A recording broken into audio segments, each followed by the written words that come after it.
Power of compounding એકચ્યુઅલમાં એસઆઈપીમાં કેવી રીતે work કરે છે, મ્યુચ્યુઅલ ફંડમાં કેવી રીતે વર્ક કરે છે, અને એને આપણે માન લો ટકાવી રાખવું છે તો એમાં શું કરવું જોઈએ? તો પાવર ઓફ કમ્પાઉન્ડિંગ છે ને, તમે દુનિયાના મહાન વૈજ્ઞાનિક આઈન્સ્ટાઈનનું નામ સાંભળ્યું છે. આઈન્સ્ટાઈન એવું કહેતા હતા કે પાવર ઓફ કમ્પાઉન્ડિંગ છે ને એ 8મી અજાયબી છે. એટલે જે એને જાણે છે ને એને અર્ન કરશે, અને જેને નથી જાણતું ને એ એને ભોગવશે. એટલે પાવર ઓફ કમ્પાઉન્ડિંગમાં તમારે કરવું હોય તો એને ચક્રવૃત્તિ વ્યાજ કહેવાય. આપણે સાદી લેંગ્વેજમાં કહીએ તો ચક્રવૃત્તિ વ્યાજ કહેવાય. તો એક એક્ઝામ્પલ તમને આપું કે તમે ચેસનું બોક્સ જોયું છે, રાઈટ?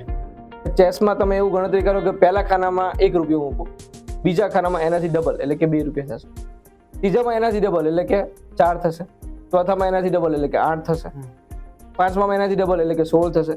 તો આવી રીતે તમે કરશો ને તો 30 ખાના પછી તમે કેલ્ક્યુલેશન બી નહીં કરી શકો. That is a power of compounding.